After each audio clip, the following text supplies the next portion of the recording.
My brother fired me the moment he became president of our family's luxury resort empire. You don't have what it takes to run a business, he said smugly as he personally cleared out my office, like he'd rehearsed the moment for years. I didn't argue. I simply gave him a slow, sarcastic smile. He completely panicked when my brother was packing my office into cardboard boxes and he was enjoying it.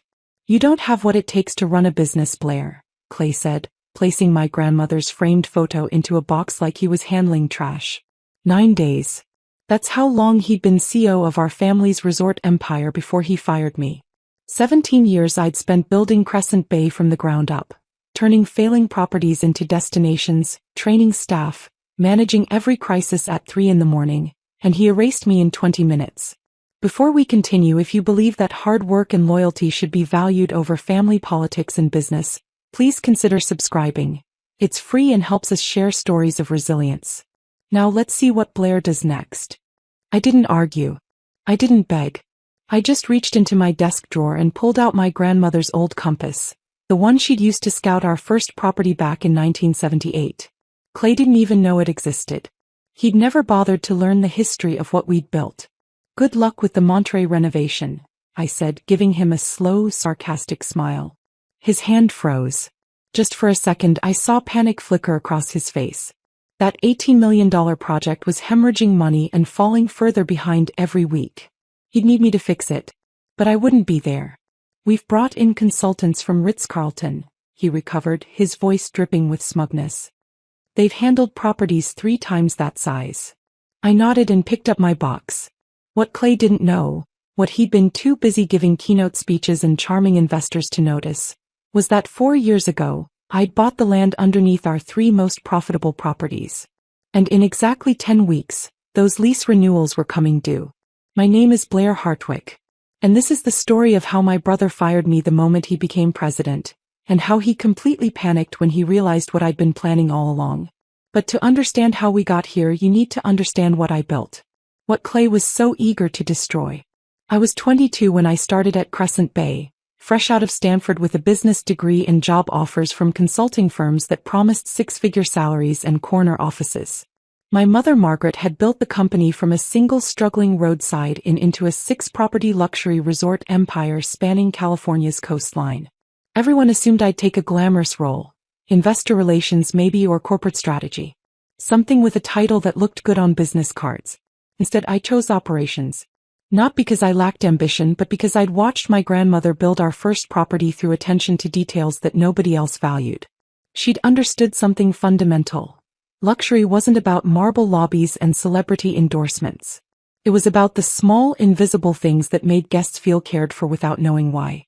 While Clay spent his 20s at MBA networking events and investor cocktail parties, learning to charm venture capitalists and perfect his elevator pitch about disrupting the luxury hospitality space, I spent mine learning how resorts actually worked. I shadowed our housekeeping director Maria at 5 in the morning, watching her train new staff on hospital corners and the precise way to fold towels so they looked like art. I learned to negotiate with organic produce suppliers in Spanish because our head chef insisted that authentic relationships produced better ingredients than corporate contracts ever could. I troubleshot HVAC failures during Christmas weekend when our Big Sur property lost heating and 200 guests were threatening to check out. I spent 14 straight hours with our maintenance supervisor Tommy, both of us covered in grease and dust, jury-rigging a solution that kept everyone comfortable until the replacement parts arrived. Tommy taught me how to read building systems like a language, how to anticipate failures before they happened, how to maintain equipment so it lasted decades instead of years. These weren't moments that made it into investor presentations or industry magazine profiles. Nobody wrote articles about the time I stayed up all night helping our kitchen staff prepare breakfast after our morning cook had a family emergency. Nobody gave awards for the training protocols I developed that reduced our staff turnover by 40%, or the vendor relationships I built that got us better prices without sacrificing quality. But they mattered. They built something real. By the time I was 30, I'd personally transformed 3 underperforming properties into destination resorts that guests booked 6 months in advance. Monterey had been my proudest achievement. A faded 1980s hotel with good bones and a spectacular coastal location that nobody was marketing properly. I'd overseen every detail of its renovation, not just the architectural decisions that Clay later took credit for in board presentations, but the small touches that separated adequate hotels from unforgettable experiences. The thread count of our sheets, 600 Egyptian cotton, washed exactly 3 times before guest use to achieve optimal softness without that stiff new fabric feel. The height of our shower heads, positioned to accommodate both tall guests and average height without requiring adjustment. The scent profile in our lobbies, a custom blend that evoked coastal sage and sea air without being overwhelming. The training protocols that taught our front desk staff to remember returning guests' drink preferences and room location choices without making it feel intrusive or creepy. Those details drove our occupancy rates to 92% year-round when our competitors averaged 70%. They earned industry recognition, awards that Clay accepted on behalf of the company while I stayed behind managing the properties that actually generated the revenue. They created a culture where staff took genuine pride in their work because they understood they weren't just cleaning rooms or checking in guests. They were creating experiences that people remembered for years. Monterey became our highest revenue location, generating returns that funded Clay's expansion dreams and investor presentations about scaling the brand nationally. My office during all of this was a converted storage room on the 3rd floor of our Palo Alto headquarters. It had no windows, barely enough space for my desk and the filing cabinets that held 17 years of operational documentation, and a persistent smell of cleaning supplies from the janitor's closet next door. Meanwhile, Clay occupied the executive suite our mother had designed for him on the top floor, floor-to-ceiling windows overlooking San Francisco Bay, custom furniture from Italy, original artwork on the walls. I never minded. Not really. I measured success differently than Clay did. He counted magazine features and speaking invitations and LinkedIn followers. I counted guest satisfaction scores that stayed above 95% and staff who'd been with us for 10, 15, 20 years because they felt valued. I counted the thank you notes we received from families who'd created memories at our properties, from couples who'd gotten engaged at our Big Sur location, from guests who returned every year because our staff remembered them. We were building different things even if we were supposedly building them together. That compass I kept in my desk drawer was more than just a family heirloom. My grandmother had used it in the 70s when scouting coastal properties, driving up and down California in a beat-up station wagon looking for locations with untapped potential. Our first property had been that failing roadside inn in Monterey that everyone told her was a terrible investment. Too small, too dated, wrong location. She'd seen something they hadn't.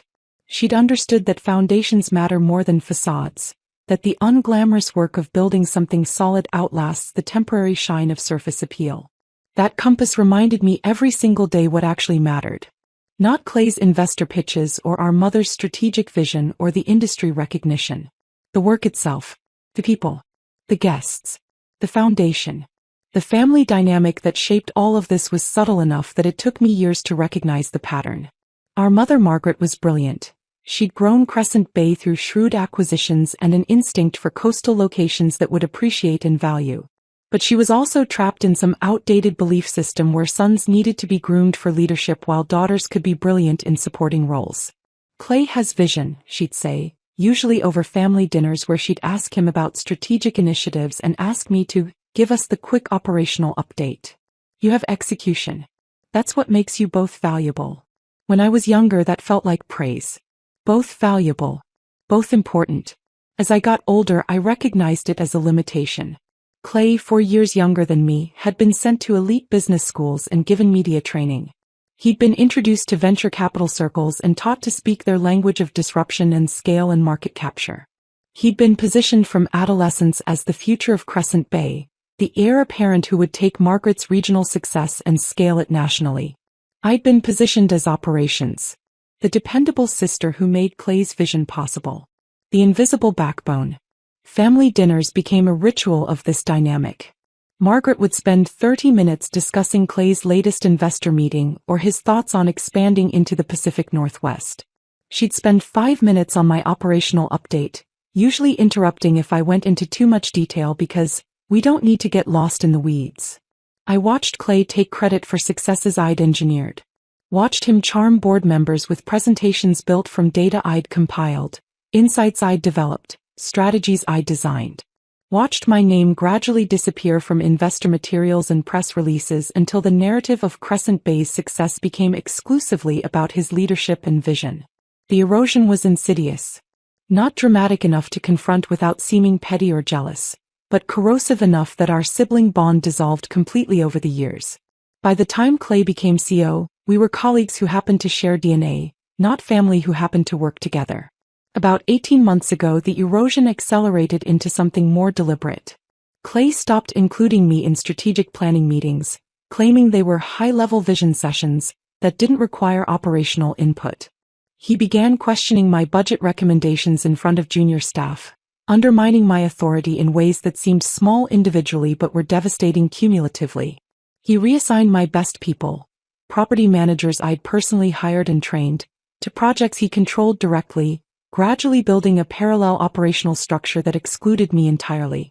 He was systematically erasing me from the Crescent Bay narrative, positioning himself as the sole architect of our success. I didn't understand why he was doing it so aggressively, why the erasure had accelerated so suddenly. But I felt it happening, felt my influence diminishing day by day, meeting by meeting. And then our mother announced she was stepping back into a chairman role. Clay would become CEO. His first executive decision 9 days into his tenure was firing me. Standing in that office watching him pack my belongings with obvious satisfaction, I understood something I'd been avoiding for years. Clay didn't just want credit for what we'd built. He wanted me gone. He wanted the story to be exclusively his, with no sister in the background complicating the narrative of his visionary leadership. "You'll receive 8 months severance," he'd said, checking his Rolex. "A gift from our mother when he got his MBA. We're being more than generous. HR has the paperwork ready. 8 months. After 17 years. After turning 3 failing properties into destinations. After building a culture that competitors tried to replicate. After generating the revenue that funded every expansion plan he'd ever pitched." I picked up that box containing my grandmother's photo and my Stanford diploma and 17 years of memories, and I walked out of Crescent Bay headquarters for what I assumed would be the last time. But as I drove away, past the building where I'd spent most of my adult life, I felt something unexpected. Not devastation or anger or grief, though those would come later. What I felt in that moment was cold, clear certainty. Clay had made a catastrophic mistake. And in exactly 10 weeks he was going to discover just how catastrophic it was. The morning after my termination, I woke at 5 a.m. out of pure habit. For 17 years that had been my routine. Check overnight incident reports from all 6 properties. Address any issues before they escalated to guests. Start the day solving problems. My hand reached for my phone automatically, muscle memory expecting the familiar stream of notifications. Nothing. No incident reports. No messages from night managers. No early morning calls about plumbing failures or guest complaints. Just silence. The kind of silence that comes from being erased from something you built with your own hands. I made coffee and sat on my apartment balcony overlooking Santa Monica, watching the sky shift from deep blue to pale gray. Morning joggers passed below, people walking dogs, the ordinary rhythm of life continuing as though my world hadn't just collapsed. A container ship moved slowly across the water in the distance, steady and deliberate, and I found myself envying its simple purpose. Moving from point A to point B with no complications of family or loyalty or betrayal. My phone buzzed at 6:47. A text from Sophia, our director of operations at Monterey. "Blair, I heard what happened. I can't believe it. The new consultants arrived yesterday afternoon and they're already changing everything. They cut the training budget by 40%. Said our service standards are excessive, and told housekeeping they can reduce turn-down service to essential rooms only. Staff is devastated. Maria from housekeeping was crying in my office. She's been here 14 years and said she's never been treated like her work doesn't matter. I'm so sorry this happened to you. We're all in shock. Sophia." I stared at the message until the screen went dark, then read it again. Maria. I could picture her exactly. 53 years old, originally from Guatemala, who'd started as a room attendant and worked her way up to housekeeping supervisor through sheer dedication and skill. She took genuine pride in perfect hospital corners and the little origami animals she left on pillows for guests with children. She told me once that her work mattered because she was creating space where people could rest, could feel cared for, could make memories with their families. And now some consultant who'd probably never cleaned a room in his life was telling her that her craftsmanship was excessive. My fingers hovered over the keyboard. Every instinct I had screamed at me to call Sophia immediately, to walk her through how to push back against the consultants, to protect the staff I'd spent years training and valuing. These were my people. I'd hired most of them personally. I'd built a culture where excellence mattered, where staff understood their work had meaning beyond just checking tasks off a list. But I stopped myself. Forced my hands to set the phone down. This wasn't my problem anymore. Clay wanted sole control. He could manage the consequences. I typed back a simple response. Thank you for letting me know. I'm sorry you're dealing with this. No advice. No solutions. No rescue. The message felt inadequate and cold, but it was necessary. I had to let Clay's decisions play out without interference. Still, Sophia's text haunted me. I kept picking up my phone, reading it again, imagining Maria crying in Sophia's office after 14 years of dedicated work.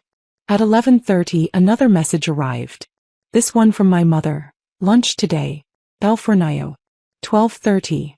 Il Fornaio was an upscale Italian restaurant in Palo Alto, 2 blocks from our corporate office. We'd eaten there occasionally over the years, usually to discuss business matters my mother didn't want overheard in the office. The location choice wasn't accidental. This wasn't going to be a casual mother-daughter lunch. I arrived exactly on time. Margaret was already seated at a corner table, looking every bit the elegant powerhouse who'd quadrupled our company's value over 3 decades. Her silver hair was perfectly styled, her suit was Armani, her expression was carefully neutral. She'd probably come straight from the office, from the company where I no longer worked, from meetings I'd no longer attend. He told me after he'd already done it, she said the moment I sat down. No greeting, no how are you holding up, just straight to her defense. I would have handled it differently. But you didn't reverse it, I observed quietly. Not an accusation, just a statement of fact. She sighed, touching her water glass without drinking. Clay believes Crescent Bay needs to evolve.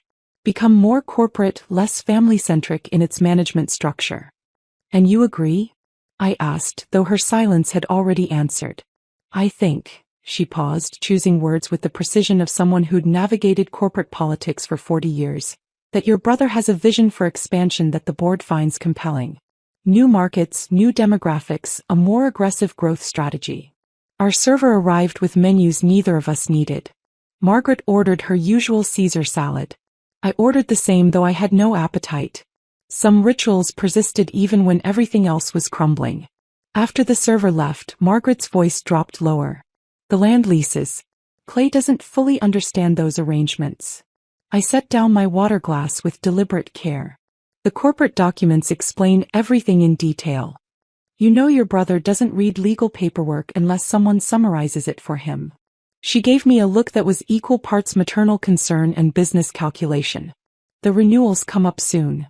10 weeks, I confirmed, meeting her eyes directly. My attorney has been preparing the new terms. My mother went very still. I watched understanding dawn across her features. Understanding mixed with something that looked almost like pride, but also concern, maybe even fear about what came next. What are you planning, Blair? The question hung between us in the elegant restaurant. Other diners oblivious to the family drama unfolding over breadsticks and olive oil. Sunlight streamed through the windows, catching the wine glasses and creating small rainbows on the white tablecloth. Everything looked civilized and pleasant on the surface. I'd imagined this conversation for years, if I'm honest. The moment when my careful planning would become visible. When the overlooked daughter would finally have leverage the golden son couldn't match. I'd expected to feel satisfaction, vindication, maybe even triumph. Instead, I felt something more complicated. Sadness mixed with resolve, love for my mother mixed with cold clarity that family loyalty had only ever gone one direction. Market rate leases, I said finally, my voice steady. Nothing more, nothing less. She nodded slowly, absorbing the implications. That will significantly impact our operating margins. Especially with the Monterey renovation overruns. Yes, I met her gaze without flinching. It will. We ate lunch in weighted silence, the kind that exists between people who understand exactly what's being left unsaid. Margaret had built Crescent Bay from almost nothing. She knew numbers, knew business, Knew exactly what market rate leases would do to profitability on 3 flagship properties. She knew I was taking away the financial advantage I'd been giving the company for 4 years. She knew this would hurt. But she wasn't asking me to reconsider. She wasn't apologizing for not reversing Clay's decision. She wasn't acknowledging that maybe, just maybe, firing your daughter after 17 years of loyal service wasn't the visionary leadership the board should be celebrating. As we finished eating, she reached across the table and took my hand. A rare gesture of physical affection from a woman who'd built an empire by being tough more often than tender. Your brother sees business as a competition to win, she said softly. You've always seen it as something to build and protect. Don't lose that part of yourself whatever happens next. I wanted to ask what she thought was going to happen. I wanted to ask if she'd known Clay was planning to fire me, if she'd encouraged it or just failed to stop it. I wanted to ask how she could sit there offering me wisdom about not losing myself when she'd just chosen my brother's ambition over my loyalty. But I didn't ask any of those questions. Because I already knew the answers and hearing them spoken aloud wouldn't change anything. I watched her walk back to her car, back to the office, back to Clay and the board and the company we'd built together. Her shoulders were straight, her stride confident, every inch the businesswoman who'd never let sentiment interfere with strategy. And I understood something with absolute clarity. I was truly on my own now. No mother to appeal to, no brother to reason with, no family safety net to catch me. Whatever happened next, I'd be navigating it alone. The realization should have terrified me. Instead, it felt almost liberating. That afternoon, instead of wallowing in self-pity or sending out job applications, I made a single phone call.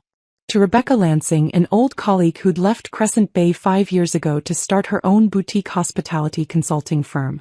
I heard, Rebecca said the moment she answered, not bothering with pleasantries. The industry is already talking. Clay's making moves that don't make sense to people who actually understand operations. I need information, I said directly. Discreetly. What kind of information? The kind that explains why my brother was so eager to get rid of me right now, specifically. There was a pause on the other end of the line. Then, you think this isn't just about ego? You think he needed you gone for a specific reason? Exactly. Give me a few days, Rebecca said. If Clay's up to something, I'll find it. After we hung up, I stood at my apartment window watching the Pacific. The water was dark gray today, choppy with white caps, restless. A storm was coming in from the north, the weather forecast said. Heavy rain by evening. I thought about my grandmother's compass, now sitting in a box of belongings from my office. She'd used that compass to navigate California's coast looking for opportunities nobody else saw. She'd built something from nothing through determination and vision and the willingness to take risks when everyone said she was crazy. I was her granddaughter. I'd inherited more than just her compass. 3 days later, Rebecca called back. And what she told me made everything suddenly terribly clear. You need to sit down for this, Rebecca said when she called back 3 days later. I was already sitting, but I understood what she meant. Her tone carried the weight of information that would change everything. I pulled my laptop closer, ready to take notes, and waited. Blair, your brother has been building a competing resort company for the past 2 years. It's called Summit Coastal Collection. The words didn't make sense at first. I heard them, but my brain couldn't process the meaning. Competing company? While running Crescent Bay. What do you mean, competing? I asked slowly. I mean he's filed LLC paperwork under shell companies. Used his wife's maiden name and various business partners' names to keep it hidden. He's secured preliminary development permits for luxury resort properties in Santa Barbara, Carmel, and Newport Beach.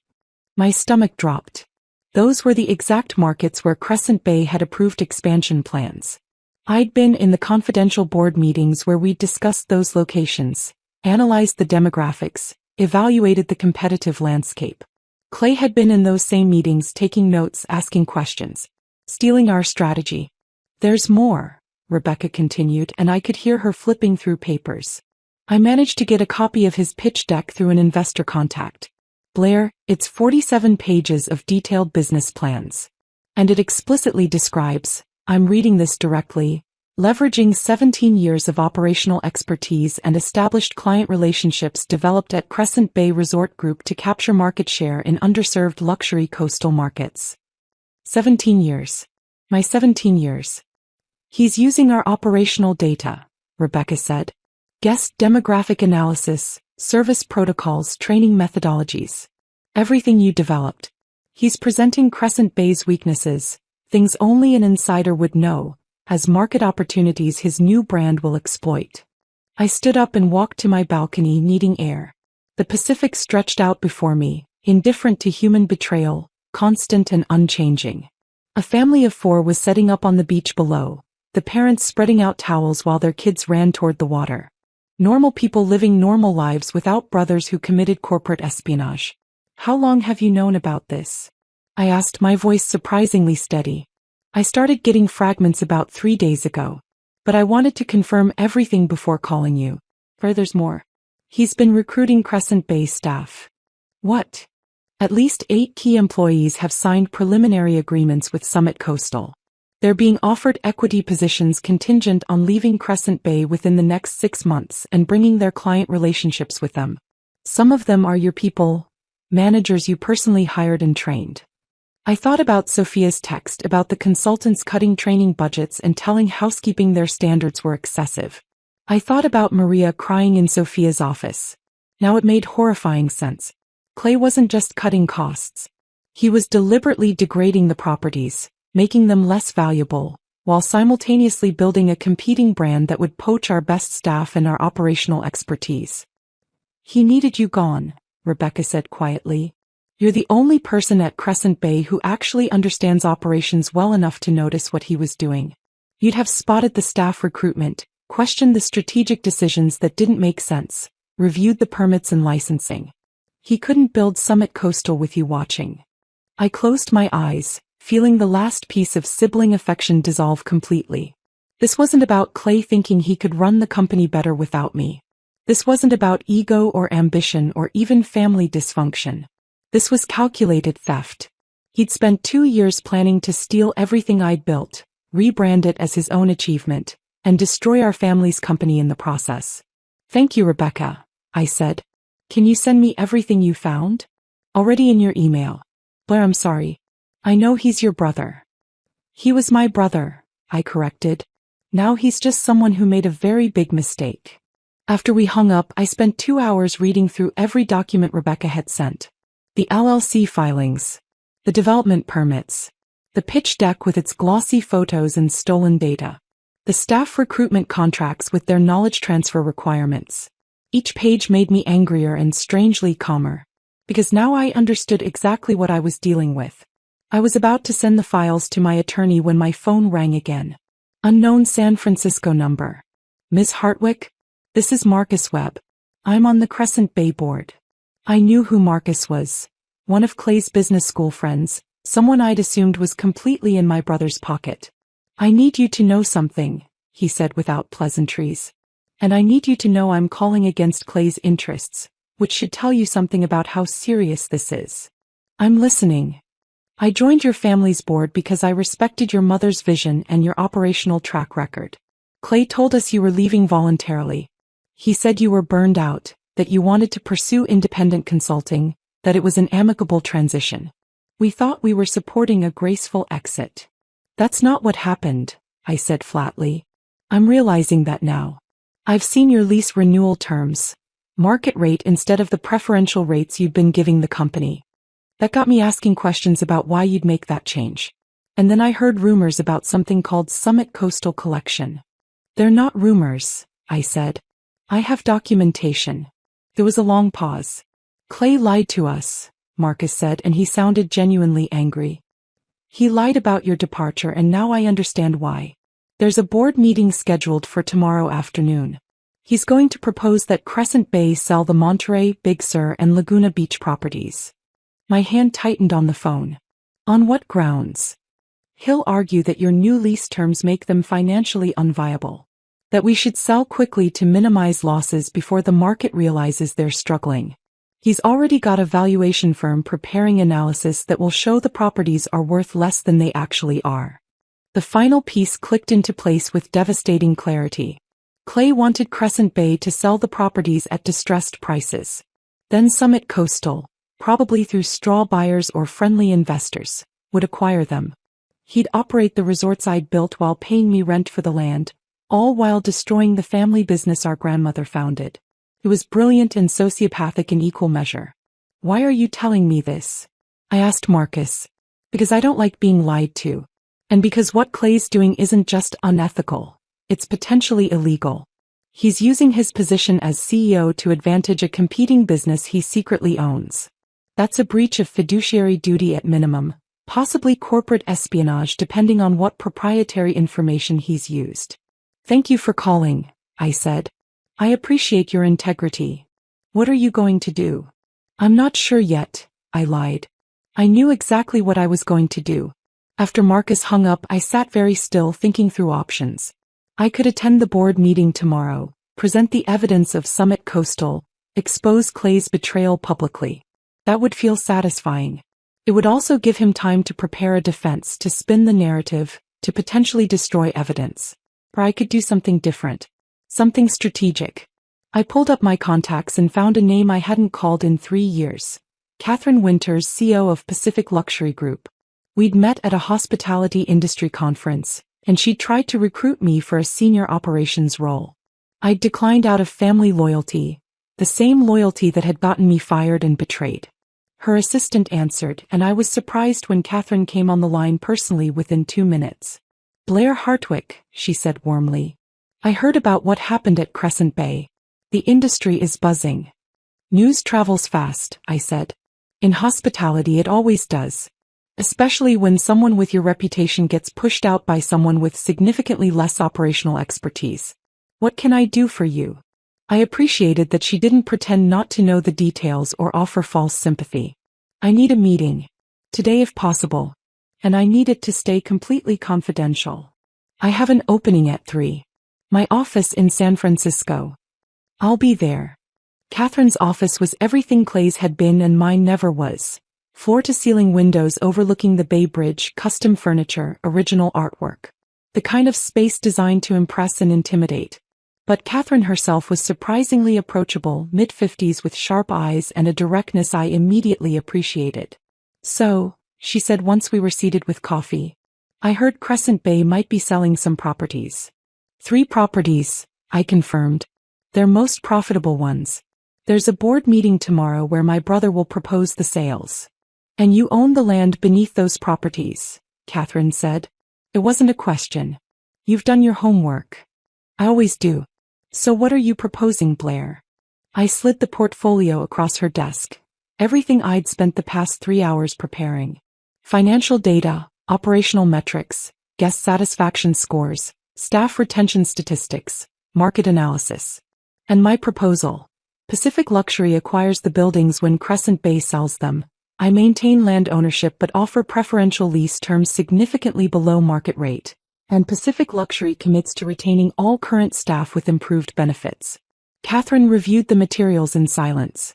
She had the kind of focus that reminded me of my grandmother, seeing past surface details to underlying value. Why not just raise the rent and keep collecting checks, she asked finally. You'd make more money with less work. Because my brother is planning to acquire the properties himself through his competing brand, I explained. I'd rather choose my business partners than be stuck with someone who spent 2 years stealing from me. Competing brand? Catherine's eyebrows rose. I showed her Rebecca's file on Summit Coastal Collection. Watched her expression shift from surprise to understanding to something like respect. That's audacious, she said. And stupid. Using proprietary information while serving as CEO? That's corporate suicide if anyone finds out. Someone is about to find out, I said. But I'd prefer the discovery happens after I've secured the future of the properties and the staff I built them with. Pacific Luxury has a reputation for maintaining quality standards and valuing employees during acquisitions. That matters to me more than maximum profit. Catherine studied me for a long moment. Family businesses are complicated, she said finally. This isn't about family anymore, I replied. It's about protecting what I built from someone who was willing to destroy it for his own gain. She smiled slightly. Let's build something better. Catherine's legal team moved with impressive speed. Within 48 hours of our meeting, I received a draft acquisition proposal that was more comprehensive than anything I could have created myself. The terms exceeded current market value for the properties despite the operational challenges Clay's decisions were creating. Catherine understood something my brother never had. My true value wasn't just land ownership. It was the institutional knowledge, the staff relationships, the operational expertise that would take years for any outside buyer to replicate. But speed created its own problem. While attorneys drafted contracts and conducted due diligence, real people were suffering under Clay's mismanagement. I kept getting texts from staff, not asking for help directly but sharing their frustration and confusion. The consultants had eliminated our artisan bread supplier in favor of frozen rolls from a national distributor. They'd cut our signature turn-down service entirely, calling it redundant. They'd reduced housekeeping staff to the point where deep cleaning was impossible, just surface maintenance. I faced a choice: stay silent and let Clay's incompetence play out, or quietly reassure the people I'd built Crescent Bay with that someone was watching, that their loyalty to quality would matter. I compromised. I called Sophia first, using my personal cell to her personal cell, a Thursday evening when I knew she'd be home from Monterey. "Blair," she answered, her voice a mixture of relief and caution. I wasn't sure if I should reach out again. "I need you to do something for me," I said directly. "And I need you to trust me without me being able to explain everything yet." "Okay." No hesitation, and that trust meant everything. Document everything the consultants are changing. Every cut to service standards, every policy that contradicts what we built, every guest complaint that results from their decisions. Keep detailed records with dates and specifics. It will matter soon. There was a pause. "Blair, are you?" "I can't say more right now. But Sophia, your job is safe. More than safe. Trust me for a few more weeks." I could hear her exhale. "I knew you wouldn't just abandon us. I told Maria that. I told everyone." After we hung up, I made similar calls to Tom, our head of operations at Big Sur, and Alicia, the front desk manager at Laguna Beach. 3 more key people who'd been with me for years, who understood what we'd built, who were watching it crumble under Clay's arrogance. I never explicitly mentioned Pacific Luxury or the acquisition strategy, but I made sure they knew someone was watching, someone cared, someone would act. These conversations violated the clean separation Clay had imposed. But I didn't care. These people had built something meaningful alongside me, and I wouldn't abandon them while corporate chess games played out. 3 weeks after my termination, California Coastal Properties, a respected industry trade publication, ran a piece that changed everything. I was having coffee on my balcony when Sophia forwarded me the link with a single word: "Wow." The headline read, "Crescent Bay Resort Group faces operational challenges amid leadership transition." I read through it carefully. The article noted declining guest satisfaction scores at 3 flagship properties, increased staff turnover, and rumors of strategic restructuring, potentially involving asset sales. It mentioned that Pacific Luxury Group, known for acquiring distressed coastal properties and returning them to profitability, had expressed interest in prime California coastal assets currently undergoing operational transitions. The article never named me directly, but anyone in our industry would connect the dots immediately. The operational backbone had been removed, properties were declining, and a respected competitor was circling. The timeline was too specific to be coincidental. My phone rang within an hour. "Margaret, did you see the article?" she asked without preamble. "I did. Clay is furious. He thinks you're behind it." "I didn't speak to any journalists," I said truthfully. I hadn't needed to. The industry was watching, drawing their own conclusions from observable facts. He sent a company-wide email denying everything. But Blair, the board rejected his proposal to sell the properties this morning. They want more information about the operational challenges before making any divestiture decisions. I sipped my coffee, watching a pelican dive for fish in the surf below. "That sounds prudent." "He knows you've been meeting with Pacific Luxury," Margaret said quietly. "He hired someone to follow you." That should have alarmed me, but instead I almost laughed. Clay was so convinced that everything was about him, about attacks and competition and corporate warfare. It hadn't occurred to him that maybe I was just building something new, protecting people he'd hurt, creating value that didn't revolve around him at all. "What are you trying to accomplish?" Margaret asked, and I heard genuine confusion in her voice. "I'm protecting what I built," I said simply. The same way you taught me to. She was silent for a long moment. The board wants answers. About the properties, about the lease arrangements, about what's actually happening operationally. Then they should ask someone who actually knows operations, I said. Oh wait, they fired her. I regretted the sharpness immediately, but Margaret just sighed. You're right. We did. And I'm watching Clay discover what we lost. 2 days later, Sophia called with information that shifted everything again.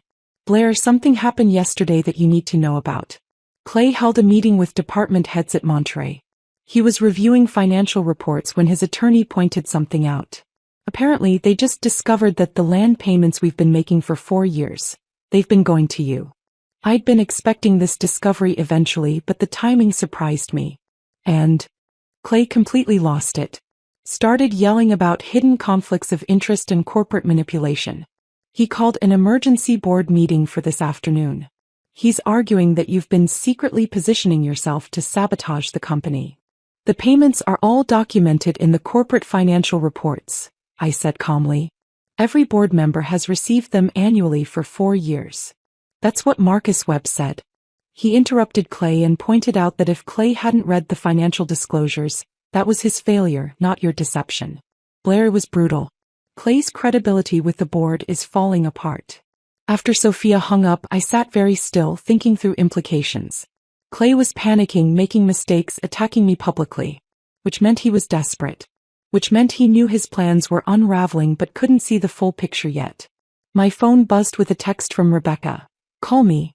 No. Found something big. I called immediately.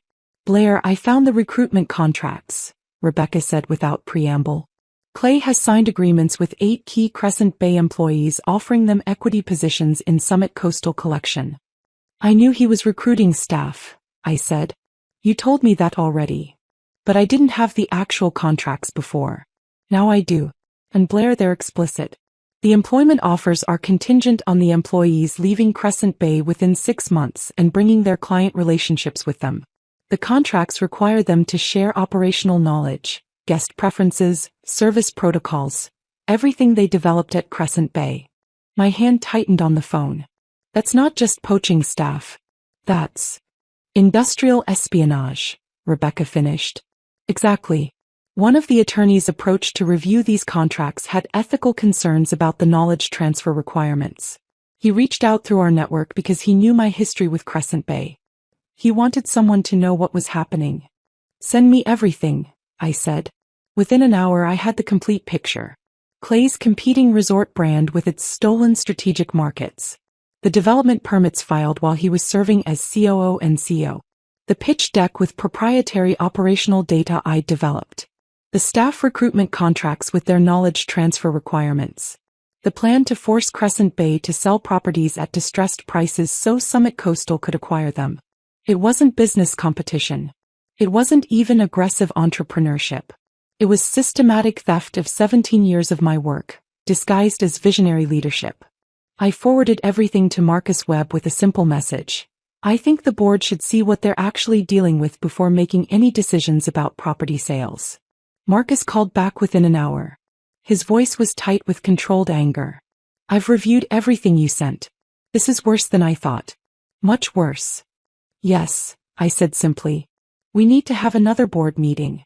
A real one with complete information. And Blair, you need to be there. I looked out at the Pacific thinking about my grandmother's compass, about foundations and facades, about the difference between what looked impressive and what actually mattered. I'll be there, I said. But I'm not coming to defend myself. I'm coming to present facts. What the board does with those facts is their decision. Fair enough, Marcus said. Meeting is scheduled for next Tuesday. 2 o'clock. After we hung up, I felt something unexpected settle in my chest. Not satisfaction or vindication, but clarity. For 17 years I'd built something real while Clay built a reputation. Now we'd both be measured by what we'd actually created versus what we'd claimed. And I was no longer afraid of that comparison. The weekend before the board meeting, I did something I hadn't done in years. I turned off my phone and went for a long drive up the coast. I needed to think without interruption, to prepare mentally for what was coming, to make peace with the fact that I was about to destroy my brother's career. I drove north past Malibu, past Ventura, all the way to the property in Big Sur. I didn't go inside, I just sat in my car in the overlook parking area, watching the Pacific crash against the rocks below. This was one of the properties I'd transformed, one of the places where I'd spent countless hours working with staff perfecting details, building something that mattered. Clay wanted to steal it, rebrand it, claim it as his own creation. I thought about my grandmother, about that compass she'd used to scout locations. About how she'd built something from nothing through grit and integrity. About how she'd never taken shortcuts or stolen credit or betrayed people who trusted her. I pulled out my phone and turned it back on. 17 missed calls, most from numbers I didn't recognize. But one was from my mother, time-stamped at 11:47 p.m. the night before. There was a voicemail. I almost deleted it without listening. But something in the timestamp, nearly midnight on a Saturday, made me press play. Blair. My mother's voice was shaking in a way I'd never heard. I didn't know. I swear I didn't know about Summit Coastal. Marcus sent the complete file to all board members yesterday. I've spent the evening reading through everything and her voice broke. Call me. Please. I sat there for a long moment watching seabirds circle over the water. Then I called her back. She answered on the first ring. Blair. I got your message. He used information from board meetings, she said without preamble, her voice raw with something between anger and grief. Markets we decided on in executive sessions. Financial projections from private discussions. Development permits filed in cities we'd identified as expansion targets. He's been stealing from us while I defended his vision, while I told you he needed space to lead. I remained silent, letting her work through it. I chose him over you, Margaret continued, and now I could hear she was crying. You warned me 4 years ago about vulnerabilities. You protected us by buying that land. You've been saving this company while he's been planning to destroy it. And I defended him when he fired you. I told you he had vision, that you should trust his leadership. The silence between us stretched, carrying decades of family dynamics I'd never fully articulated. Me being the dependable one while Clay was the favored one. Execution being valued less than vision. Daughters being asked to support their brother's ambitions rather than build their own. Mom, I said finally, my voice gentle but firm. You taught me to protect myself. You warned me about Clay 4 years ago. Told me he saw businesses as trophies to win. Told me to safeguard my own future. On some level you knew this could happen. You just hoped it wouldn't. Her silence confirmed what we both understood. She'd seen Clay's selfishness, his willingness to take credit for others' work, his view of business as something to conquer rather than build. She'd warned me to protect myself precisely because she'd feared this moment. But when it came, she'd still chosen to believe in his vision over my loyalty. What happens now? She asked quietly. That depends, I replied, on whether the board wants to protect Crescent Bay or protect Clay. They can't be the same thing anymore, can they? No, I said. They can't. We talked for another hour, the longest real conversation we'd had in years. Margaret told me about finding the staff recruitment contracts, about realizing Clay had been planning this betrayal for 2 years while sitting in family dinners, while accepting her guidance, while letting her believe they were building something together. She told me she felt like she didn't know her own son, and I didn't have the heart to tell her that maybe she'd never really known him at all. When we finally hung up, I sat in my car watching the sunset paint the Pacific in shades of orange and gold. Then I drove back to Santa Monica and spent the rest of the weekend preparing for Tuesday's meeting. Catherine's team had been working around the clock. The acquisition proposal they drafted was comprehensive. Financial terms that exceeded market value, staff retention guarantees with improved benefits, commitments to maintain service standards, even profit-sharing programs for property-level management. It was the kind of deal that protected people, not just assets. My own attorney had prepared something equally thorough. A presentation documenting Clay's betrayal with the kind of detail that left no room for interpretation. Side-by-side comparisons of Crescent Bay's confidential strategic plans and Summit Coastal's development permits. Excerpts from Clay's pitch deck showing proprietary operational data. The staff recruitment contracts with their knowledge transfer requirements.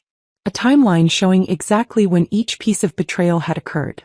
I also had operational reports showing the damage Clay's management was causing in real time. Guest satisfaction scores dropping from 95% to 73% in just 6 weeks. Staff turnover up 35%. Online reviews mentioning declining service standards, dirty rooms, indifferent staff.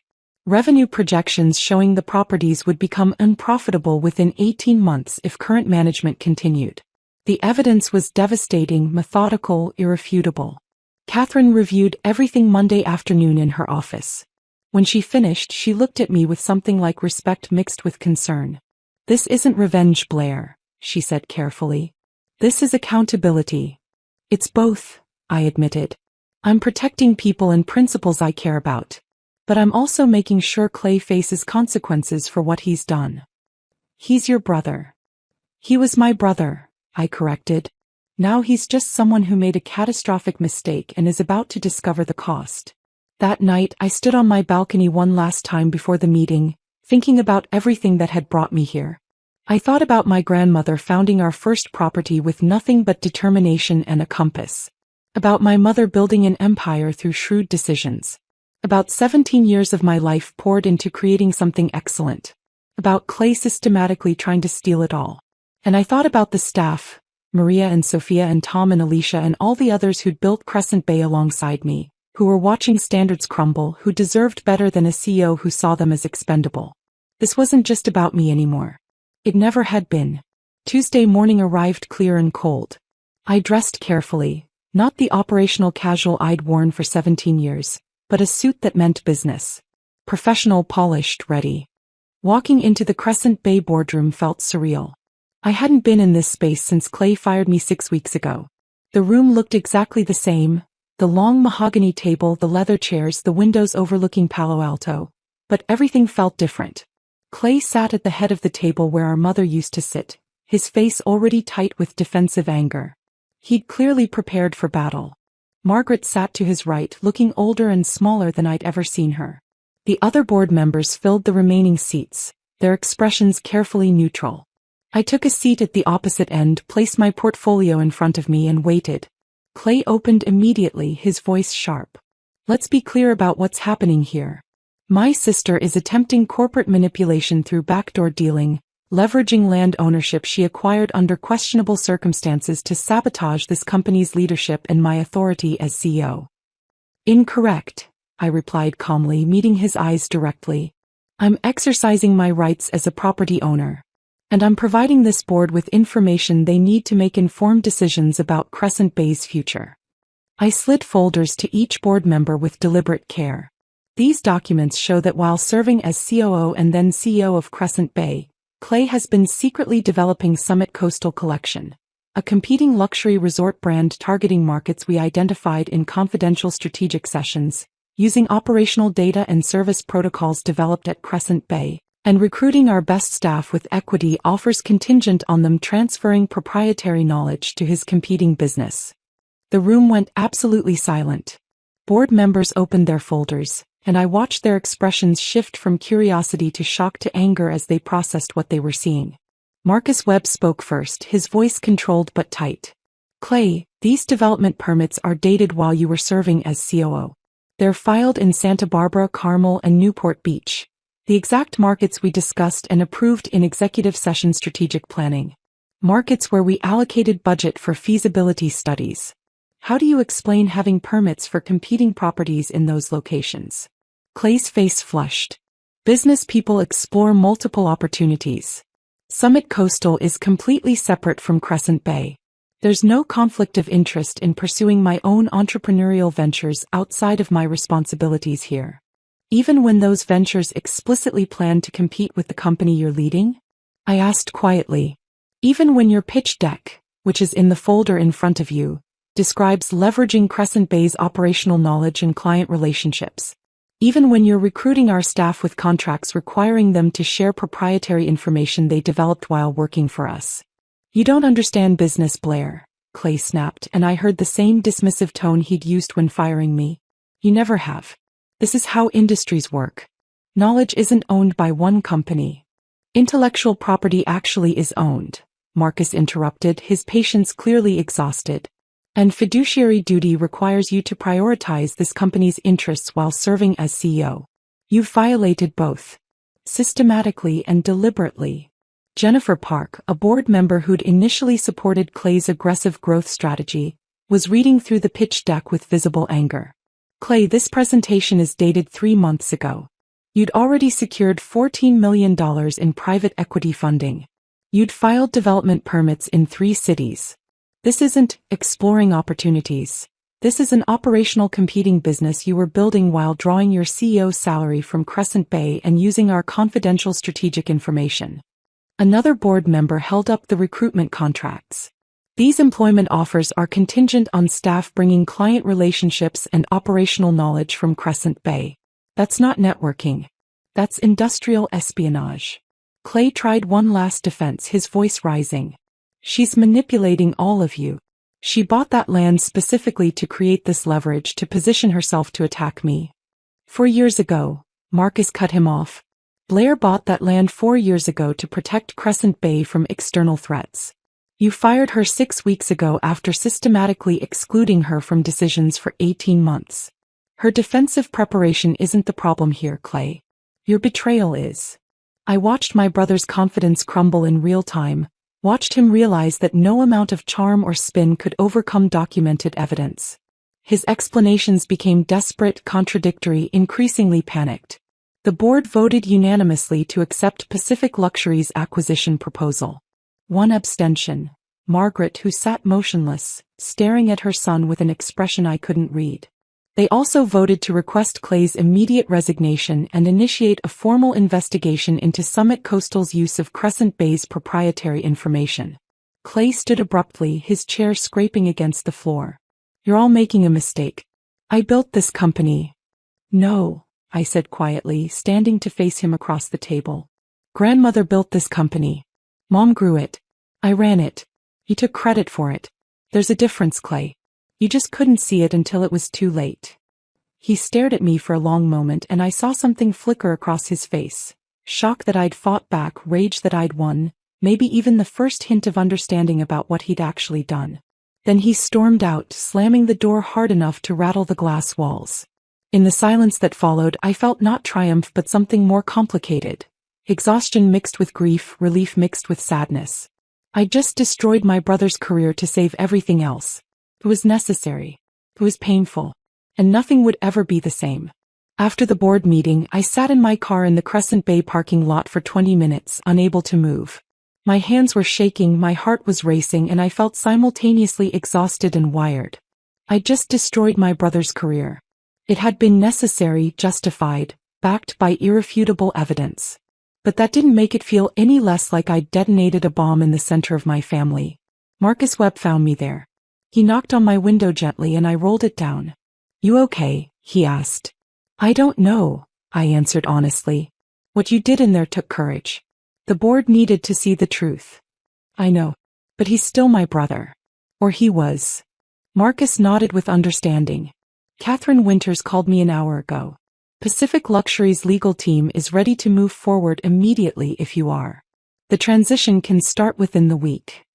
I looked back at the building where I'd spent 17 years of my life. Where I'd built something I was proud of. Where my brother had tried to erase me and steal everything I'd created. Let's start Monday, I said. The next 2 weeks were a blur of legal documents, operational assessments and staff meetings. Catherine officially brought me on as Director of Coastal Operations for Pacific Luxury, giving me authority to oversee the acquisition transition for all 3 properties. The title felt strange at first. For 17 years I'd never had a title that reflected what I actually did. I'd just been operations, invisible and essential in equal measure. Now I had real authority. Real resources. Real support. But my first priority wasn't paperwork or financial analysis. It was people. I drove to Monterey on a Thursday morning, arriving before the breakfast service ended. Sophia was in her office reviewing room status reports when I knocked on her door. Blair. She stood immediately and I saw relief flood her features. I heard about the board meeting. Everyone's heard rumors, but nobody knows what's really happening. Can we talk? Privately. We went to the empty conference room overlooking the bay. Morning sunlight streamed through the windows, catching the water and making everything sparkle. This had been one of my favorite spaces when I'd worked here, a place where I'd trained new managers and planned renovations and dreamed about what these properties could become. Pacific Luxury is acquiring Monterey, Big Sur and Laguna Beach, I said directly. The transition will be complete within 60 days. And Sophia, I need you to know, your job is not just safe. It's valued. Pacific Luxury is committed to restoring the service standards we built, with better resources and support than we ever had at Crescent Bay. Sophia's eyes filled with tears. I knew you wouldn't abandon us. When you called and told me to document everything the consultants were changing, I knew you had a plan. You kept the standards alive when Clay's people were trying to destroy them, I said. That mattered. That's why we can recover so quickly now. We talked for another hour. I explained the acquisition terms, the staff retention guarantees, the improved benefit packages. I answered her questions honestly, acknowledged the chaos she'd endured, validated the pain of watching something we'd built get dismantled by people who didn't understand what made it special. There's something else, I said as we were finishing. Pacific Luxury offers profit-sharing programs for property-level management. You'll have actual ownership stake in the success you create. Not just a salary and a thank you, real financial participation. Sophia cried then properly. Not sad tears but overwhelmed ones. In 14 years at Crescent Bay I never felt like Clay saw my work. He'd visit properties for photo opportunities with VIP guests, but he never asked about operations, never wanted to understand what actually made things run. I know, I said quietly. I lived that too. I had similar conversations that week with Tom at Big Sur and Alicia at Laguna Beach. With Maria, the housekeeping supervisor who'd been told her meticulous work was excessive. With James, the maintenance director who'd been forced to defer repairs to meet budget cuts. With every key staff member who'd built these properties alongside me. Each conversation was personal, honest, and necessary. I acknowledged what they'd endured, validated their expertise, and made concrete commitments about what came next. Not corporate speak or vague promises, but specific details about how their work lives would improve. Catherine attended several of these meetings, observing but rarely speaking. Afterward, over coffee at a cafe overlooking the Monterey Pier, she said something that surprised me. I've acquired 12 properties in my career, Blair. I've never seen anything like how your people respond to you. They don't just respect you, they believe in you. You didn't just manage them. You built a culture they were willing to fight for. They believed in what we were building together, I said. That's different than believing in me. No, Catherine shook her head. They believed in you. Because you believed in them first. That's what we're really acquiring here. Not just real estate and operational systems, but a culture of excellence that can't be replicated by consultants or purchased with capital. The operational improvements came quickly once staff had leadership they trusted. Service standards were restored within the first month. Training programs resumed. The consultants Clay had brought in were dismissed, and their cost-cutting measures were reversed. Guest satisfaction scores began climbing back toward where they'd been before my termination. But emotional recovery took longer. Staff needed time to believe the chaos was actually over, that the new leadership wouldn't disappear or change their minds, that they could invest emotionally in their work again without fear of having it devalued. 3 weeks after the acquisition began, my mother called and asked if I'd come to her house in Carmel. Not for a business meeting or a tense lunch in a public restaurant, but to her home. The first time she'd invited me there since Clay fired me. I almost said no. But something in her voice, a vulnerability I wasn't used to hearing, made me agree. Saturday afternoon, I drove to Carmel and pulled up to the house where I'd spent countless family dinners and holiday gatherings. The terrace where she'd warned me 4 years ago to protect myself. The living room where Clay had opened Christmas presents while I'd helped in the kitchen. The memories felt heavy like artifacts from someone else's life. Margaret was waiting on the terrace, 2 glasses of wine already poured. She looked older than I'd ever seen her, thinner with new lines around her eyes and gray showing at her roots that she hadn't bothered to cover. We sat in silence for a moment looking out at the Pacific. I owe you an apology that can't be adequately expressed, she began finally, her voice careful and formal. I enabled Clay's worst qualities by constantly making excuses for him. I told myself his vision justified his flaws, that your execution would balance his ambition. I saw what he was becoming and instead of addressing it, I warned you to protect yourself. I sipped my wine and waited. When he fired you, I told myself it was a business decision, she continued, struggling with honesty. I didn't reverse it because I wanted to believe he could succeed without you. That would have validated everything I'd told myself about his potential, about grooming him for leadership. She looked out at the ocean and I saw tears on her cheeks. The first time I'd witnessed my mother cry since my father's death 15 years ago. I chose my son's ambition over my daughter's loyalty, she said quietly. I sacrificed you to protect my vision of what Clay could become. And I'm sorry, Blair. I'm so sorry. The apology was real and painful and incomplete. Because she was apologizing for the acute betrayal, not reversing Clay's decision, but not for the 17 years of chronic favoritism that had made that betrayal possible. Not for positioning Clay as vision while I was execution. Not for years of family dinners where his strategic initiatives mattered more than my operational updates. Not for grooming him for leadership while teaching me to be indispensable in ways that ultimately made me disposable. Mom, I said carefully, I appreciate the apology. I do. But I need you to understand, this wasn't just about Clay firing me. It was about 17 years of being treated as the infrastructure that made his success possible. Of watching you position him as the future while I was positioned as the foundation. You taught me to be excellent at being undervalued. She nodded slowly, absorbing the truth. You're right. And I don't know how to fix that. You can't fix it, I said. You can only acknowledge it and do better going forward. We talked for 2 more hours, the most honest conversation we'd had in decades. She told me about the guilt of watching Clay's betrayal unfold, about finding the Summit Coastal files and realizing her son had been lying to her face for 2 years. She told me about stepping down from Crescent Bay's board entirely because she couldn't bear watching what remained of the company. I told her about the pain of invisibility, about watching Clay take credit for my work, about the slow erosion of being valued but not recognized. About building something extraordinary and having your own family dismiss you from it. Can we rebuild? She asked as the sun started setting. Maybe, I said honestly. But it has to be real this time. No more favoring one child's ambition over the other's contributions. No more asking me to minimize my hurt to preserve family harmony. Real or nothing. Real, she agreed. We started having dinner once a week after that. Not at restaurants but at her house, just the 2 of us. Slowly, carefully we built something different than what we'd had before. Not the easy relationship of mother and daughter who'd never disappointed each other, but the harder relationship of 2 people who'd hurt each other and were choosing to acknowledge it. 2 months after the board meeting, Rebecca called with news I'd been half expecting. Summit Coastal is dissolving, she said. The investors discovered Clay's pitch deck contained proprietary information from Crescent Bay.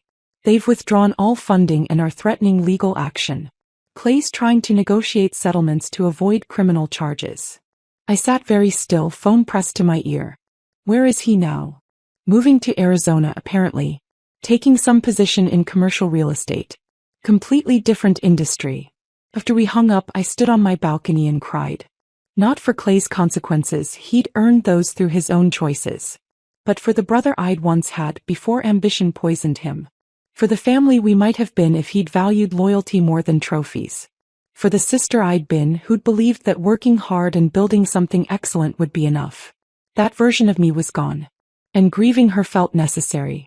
4 months after my termination, I stood on the infinity pool deck at Grandview Coast, the property formerly known as Monterey, watching the sunset paint the Pacific in shades of amber and gold.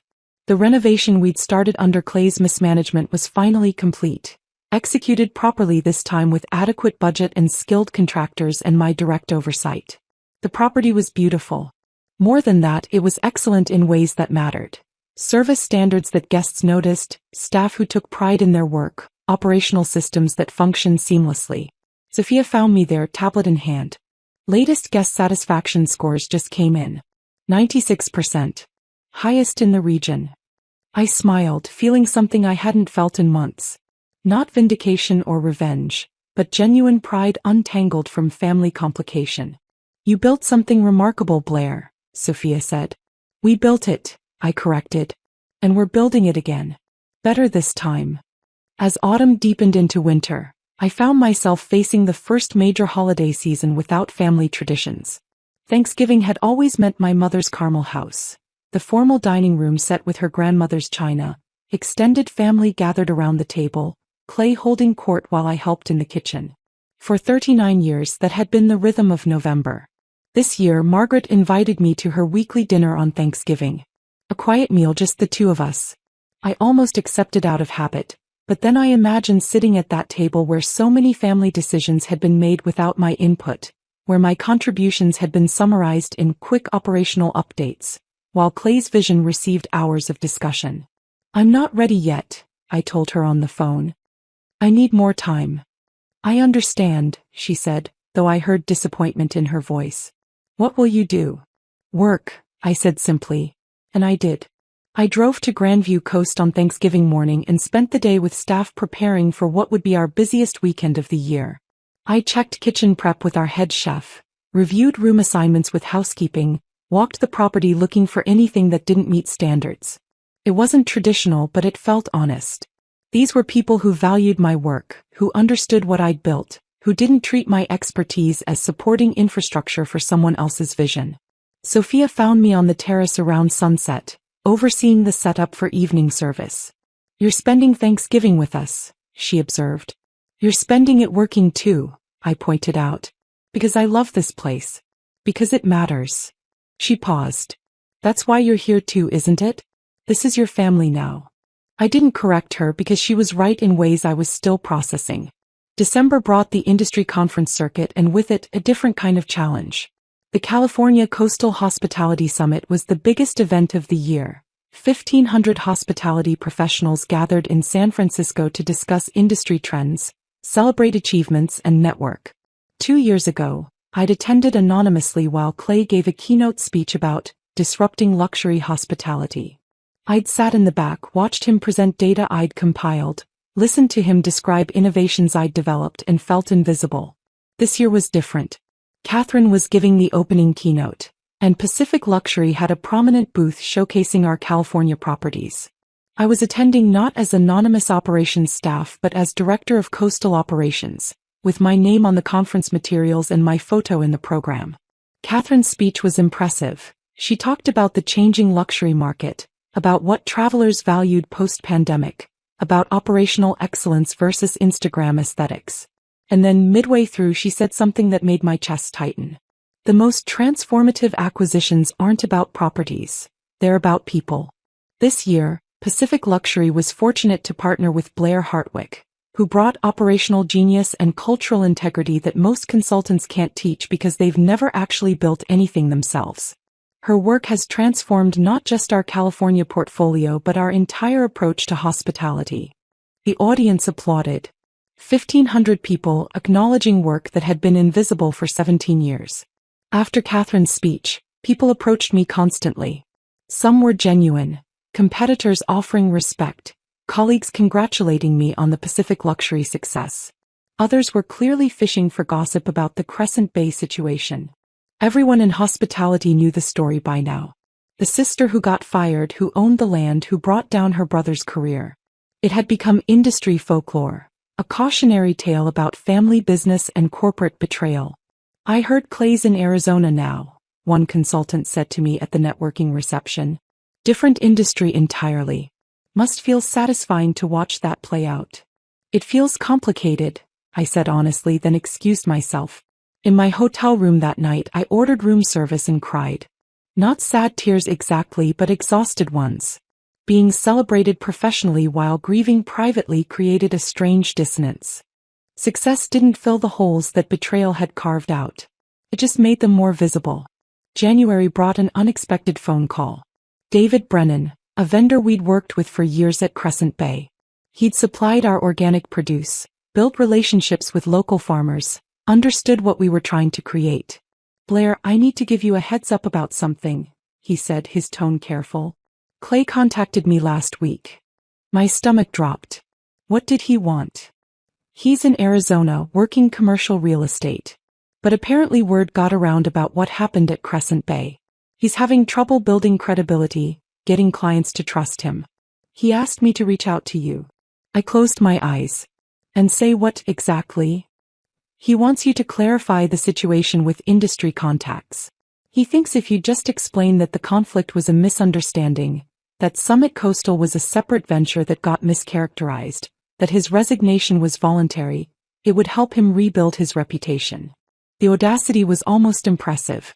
Clay had committed corporate espionage, stolen proprietary information, recruited staff with knowledge transfer agreements, planned to acquire properties after forcing distressed sales, and fired me with rehearsed cruelty. And he wanted me to rehabilitate his reputation. Did he apologize? I asked, though I already knew. No, David said quietly.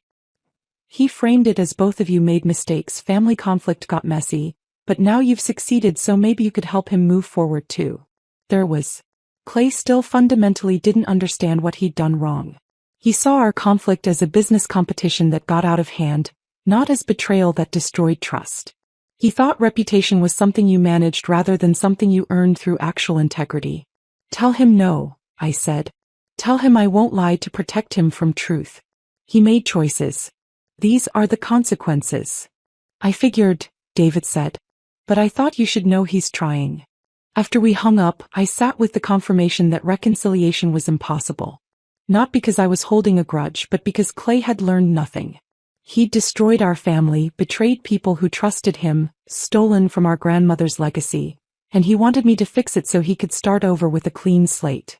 Some people couldn't be saved from themselves. In February, Margaret called with a request I'd been dreading. Clay is visiting this weekend, she said, her voice tentative. I'd like us all to have dinner together. Nothing formal, just family. Every instinct screamed at me to refuse. But I heard something in her voice, hope mixed with desperation, a mother wanting her children to reconcile, wanting the family fracture to heal. I'll come, I said finally. But Mom, I won't pretend everything is fine. And I won't lie to make him comfortable. I understand, she said, though I wasn't sure she did. Saturday evening, I drove to Carmel for the first time since Clay had been there.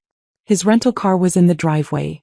Some generic sedan, a far cry from the Tesla he used to drive. Walking through the door felt surreal, like visiting a museum of my old life. Clay stood in the living room. He looked thinner, older somehow, though it had only been 7 months since the board meeting. His confidence was gone, replaced by something harder and more defensive. We made brief eye contact. He nodded. I nodded back. Like acquaintances, not siblings. Margaret played hostess with forced cheer, asking about Clay's Arizona work and my Pacific luxury projects as though they were pleasant small talk rather than loaded subjects. I answered politely but minimally.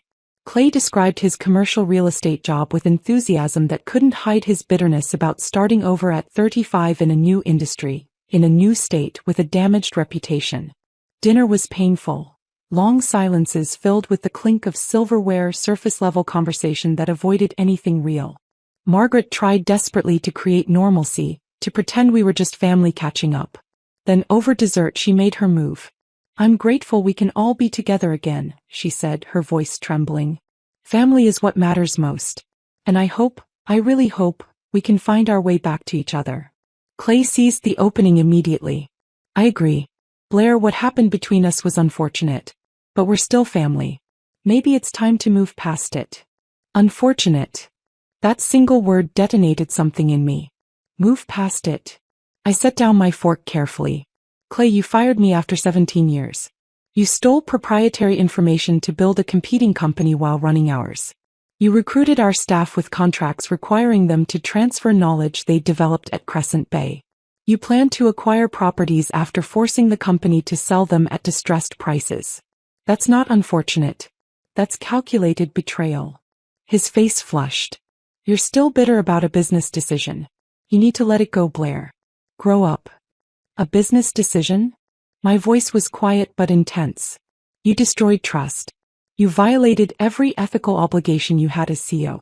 You tried to steal our grandmother's legacy and rebrand it as your achievement.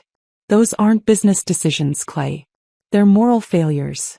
Please, Margaret interrupted, tears streaming down her face. You're both my children. Can't we find forgiveness? I looked at my mother and felt profound sadness. Mom, forgiveness requires acknowledgement. Clay hasn't apologized. He hasn't taken responsibility. He literally just asked me to lie to industry contacts to rehabilitate his reputation. That's not someone seeking forgiveness. That's someone wanting me to help him avoid consequences. I stood, gathering my coat from the back of my chair. I love you, Mom. I'll keep having our weekly dinners. But I won't sit at a table with someone who betrayed me and won't even acknowledge what he did. That's not family. That's performance. And I'm done performing. I left without looking back, hearing Margaret's sobs and Clay's voice raised in protest behind me. In my car, I sat in the darkness for 10 minutes, hands gripping the steering wheel, breathing slowly until my heart rate settled. Setting that boundary had hurt. But it was necessary. I'd spent 17 years being the accommodating one, the reliable daughter, the sister who sacrificed for family harmony. That version of myself had been erased by betrayal. This version valued truth over comfort. And if that meant holidays alone, I could live with that. Spring arrived with wildflowers covering the coastal hills and clear blue skies that seemed to stretch forever. One evening, after a long day overseeing renovations at our Big Sur property, I found myself sitting alone on the beach watching the sunset. I'd been turning everything over in my mind. The termination, the betrayal, the board meeting, Clay's resignation, Summit Coastal's collapse. I'd expected revenge to feel satisfying, like finally being proven right, like justice served and wounds healed. But it hadn't felt that way at all. Clay facing consequences hadn't healed the wound. It had just confirmed what I'd lost. The brother I'd once had, the family I'd thought we were, the belief that loyalty mattered. But something else had happened that I was only beginning to understand. For 17 years, I'd carried the exhausting weight of pretending everything was fine. Pretending Clay's lack of recognition didn't hurt. Pretending being the invisible backbone was enough. Pretending loyalty would eventually be reciprocated. The betrayal and revenge had burned away all that pretense. And in the space left behind, I could finally see the wound clearly. Not just the acute injury of being fired, but the chronic injury of being systemically undervalued. And seeing it clearly meant I could finally address it. I was building a career identity not shaped by family obligation. I was establishing boundaries that were real rather than performative. I was grieving the family I'd thought I had instead of pretending it might magically appear. Revenge hadn't healed the wound. But it had created space where actual healing could happen. Space where I could build something based on my values rather than family expectations. The foundation had survived everything. And on that foundation I was building something true.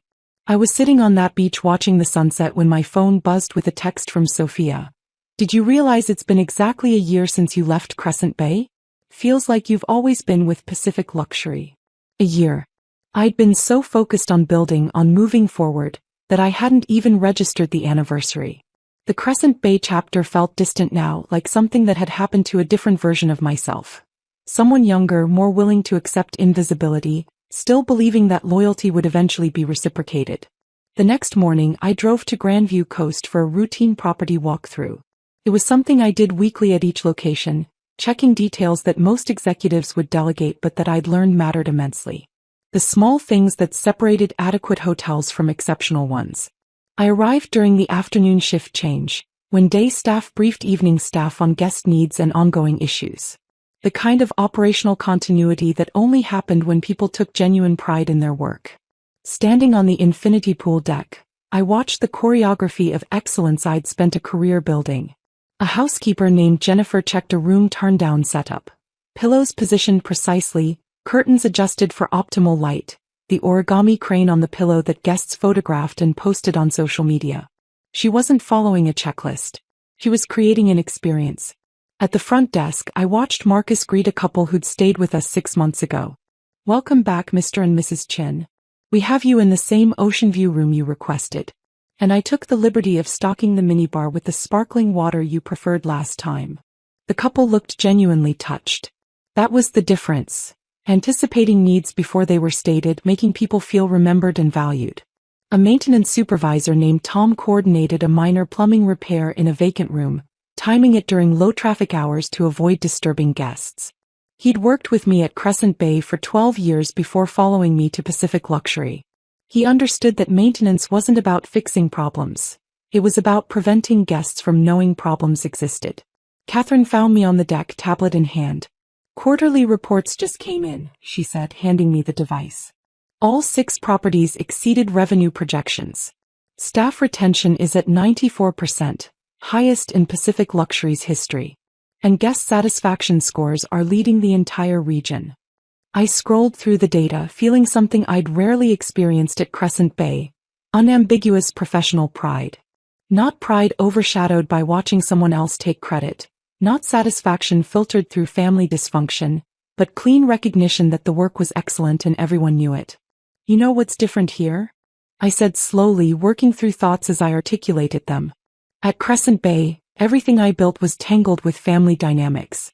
My excellence was always filtered through my mother's favoritism toward Clay, through his need to take credit, through the narrative that I was support for his vision. I was creating something remarkable, but I could never just enjoy it. There was always this awareness that my contributions would be minimized or erased. I paused, watching the Pacific catch the afternoon light. Here the work is just the work. It speaks for itself. And that's enough. Catherine nodded with understanding. Family businesses are complicated. We've built something cleaner.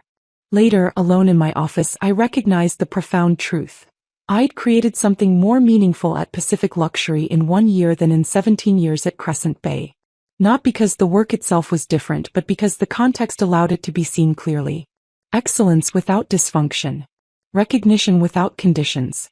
Success that was actually mine. My weekly dinners with Margaret had settled into a comfortable rhythm, something neither of us had expected. We'd meet at different restaurants around the coast, quiet places where we could talk honestly without audience or performance. Margaret had transformed in unexpected ways. After selling her Crescent Bay shares and stepping away from the company entirely, she'd embraced retirement with surprising enthusiasm. She traveled constantly, weeks exploring Tuscany, a month hiking in New Zealand, river cruises through Europe that she'd always been too busy for. I think I forgot how to exist outside of work, she told me one evening over dinner at a small French restaurant in Carmel. After your father died, Crescent Bay became my entire identity. I pushed Clay into leadership because I needed someone to carry that forward, to validate all the years I'd invested. She paused, choosing words carefully. I didn't recognize I was sacrificing you to preserve my own vision of what the company should become. We talked honestly now in ways we never had before. Margaret acknowledged patterns I'd lived with for decades. Being positioned as support rather than leadership, having my expertise valued but not recognized, watching Clay receive credit for work I'd done. I told myself it was practical, she said. Clay was charismatic, good with investors and media. It made sense to make him the public face. But I didn't see how that positioning was actively harming you until it was too late to fix it. The acknowledgement couldn't undo 17 years of impact, but it mattered. We also talked about Clay, though carefully. He was still in Arizona, working in commercial real estate with moderate success, but nothing like the trajectory he'd imagined for himself. He reached out to Margaret occasionally, emails and phone calls where he positioned himself as the wronged party, the victim of my vindictiveness and the board's overreaction. He still doesn't understand what he did wrong, Margaret said quietly. He sees it as a business conflict that got messy, not as betrayal that destroyed trust. I know, I said. I keep hoping he'll take real responsibility. That maybe someday we could rebuild some version of family. But I'm accepting that might not happen. I took her hand across the table. You can love him and still acknowledge what he did. Those things aren't mutually exclusive. Our relationship would never be what it was before. We both understood that. But it was becoming something more real. Connection built on truth rather than performance. Love that acknowledged wounds rather than pretending they didn't exist. It was better even though it hurt more. 3 months after the anniversary of my termination, I attended the annual Hospitality Industry Conference in San Francisco. I was browsing vendor booths when I heard my name. Blair Hartwick.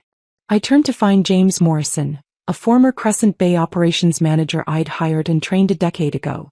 We'd lost touch after my termination, and seeing him felt like encountering a ghost from my past life. James, how are you? We found a quiet corner cafe and caught up over coffee. He'd stayed at Crescent Bay after I left, hoping the transition would stabilize. It hadn't. Blair, it's bad, he said, lowering his voice. Really bad. After you left and Clay resigned, the board brought in a management consulting firm to run operations. They treat the properties like assets to optimize rather than experiences to create. He showed me his phone, recent online reviews with consistent themes. Declining service standards, dirty rooms, indifferent staff, maintenance issues that lingered for days. They've cut training budgets by 60%, James continued. Reduced staff to absolute minimum coverage. Replaced most of your vendor relationships with cheaper national contracts. Guest satisfaction scores have dropped 40% across all properties. I thought about the relationships I'd built. The organic produce supplier who sourced from local farms, the linen company that understood our quality standards, the maintenance contractors who responded within hours because we'd treated them fairly for years. The properties you built, Monterey, Big Sur, Laguna Beach, they're shadows of what they were, James said. Revenue is declining, reputation is damaged. Meanwhile, everyone in the industry is talking about what you're doing at Pacific Luxury. Grandview Coast is booked solid 6 months out. You're getting featured in magazines, speaking at conferences. You've basically proven that Crescent Bay's success was your success, not the brand or the locations. The validation was unexpected and profound. For 17 years, I'd wondered if my value was real or just dependent on context. The Crescent Bay name, the property's prime locations, the established reputation. Now I had definitive proof. The properties declined without me while new properties thrived with my leadership. Does it feel good? James asked. Watching them struggle while you succeed?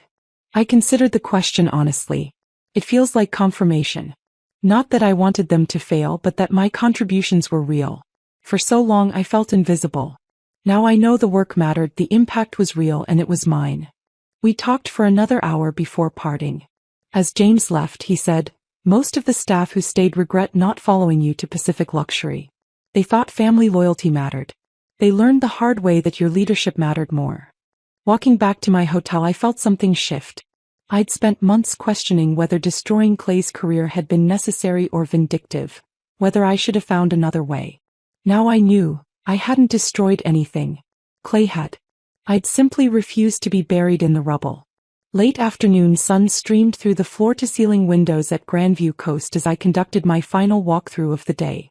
This had become my routine, ending each week at the flagship property, checking details, observing staff, ensuring excellence.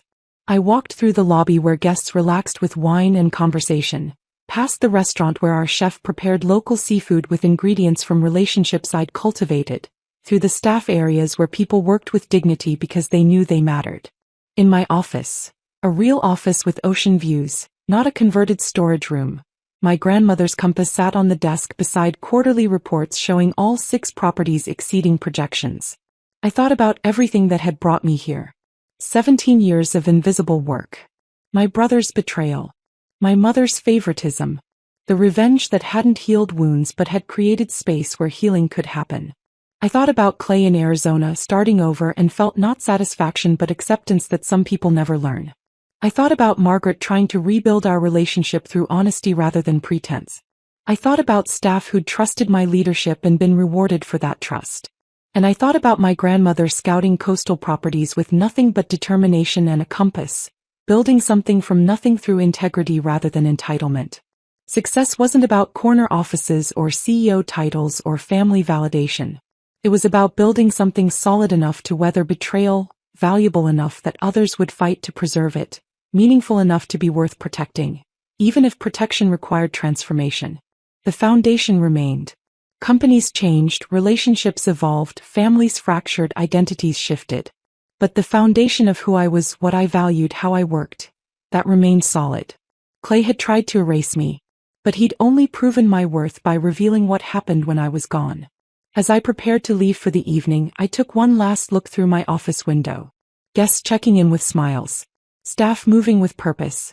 The Pacific stretching infinite beyond the property. I'd lost a family business but built a professional legacy. Lost a brother but gained clarity about my own value. Lost the comfort of family belonging but gained the freedom of genuine recognition. The foundation remained. And on that foundation I'd built something true, earned through excellence, valued for what it was, completely and undeniably mine. Tomorrow I'd review reports, visit another property, continue building. Tonight I'd go home, pour wine, watch the sunset and feel something I'd rarely felt at Crescent Bay. Satisfaction in work that spoke for itself. The foundation remained. Everything else was just construction. And I'd finally learned to build from strength rather than loyalty that was never mutual. If this story of strategic justice had you hooked from start to finish, hit that like button right now. My favorite part was when Blair walked into that boardroom with evidence Clay never saw coming. What was your favorite moment? Drop it in the comments below. Don't miss more powerful revenge stories like this. Subscribe and hit that notification bell so you never miss an upload.